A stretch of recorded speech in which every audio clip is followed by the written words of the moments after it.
relatives who were soon to arrive. But on the phone, the doctor said cancer.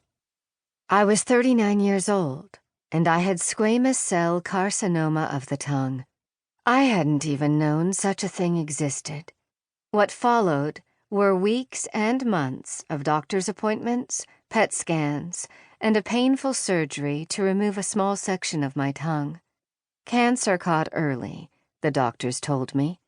Relieved, I recovered. We packed up cancer, put it on a shelf, and expected never to see it again. Until it came back. Twice. 3 years later, and again 8 months after that. No more smiling doctors and promises of a cure. No more putting cancer on a shelf. Instead, a 9-hour operation. Again, 2 days before Thanksgiving, followed by 2 months of chemotherapy and radiation. My doctors said they threw everything at it but the kitchen sink, desperate to give me the best chance at a long life. In the process, I nearly died. That I didn't die was celebrated as a miracle by friends and family, but I struggled. Survival proved costly. I'd become unrecognizable. 2 scars on my neck evidenced the removal of lymph nodes and blood vessels. I'd lost 2/3 of my tongue, including function and taste. Surgeons used tissue and vessels from my left arm to rebuild my tongue. My left leg sported a scar the size of an iPhone 6, where surgeons had removed flesh to rebuild my left arm. Radiation burns covered my face, neck, and chest, and painful ulcers filled my lips, mouth, and throat. For 6 weeks, I had a tracheostomy, and for 5 months, a feeding tube. I would never look, speak, or eat the same again. Emotional and spiritual ravaging left me with far deeper scars. If you had asked me 5 years before, or even 1 year before, whether my identity and self-worth were based on my appearance, my talents, and my career, I would have said, absolutely not. Ask me that question today. This happens to us all at some point. A crisis hits like a storm. Divorce, death, loss.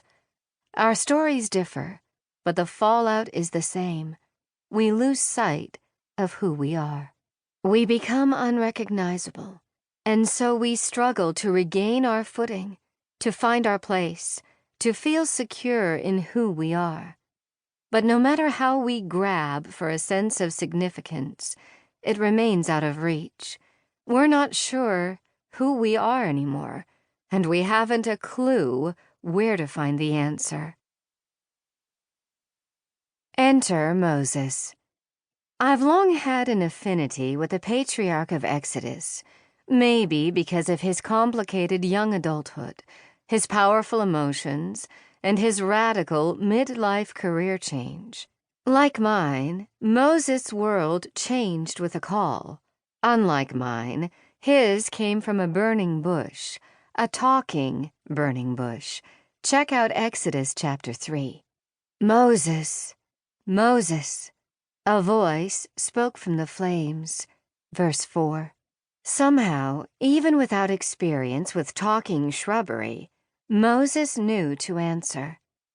Here I am. I have indeed seen the misery of my people in Egypt, said the voice. I have heard them crying out because of their slave drivers, and I am concerned about their suffering. Verse 7. I imagine Moses nodding, taking it all in. Great, fabulous, about time. Not sure what this has to do with me, though. As if sensing his confusion, the voice clears things up. So now, go. I am sending you to Pharaoh to bring my people, the Israelites, out of Egypt. Verse 10. Wait, what?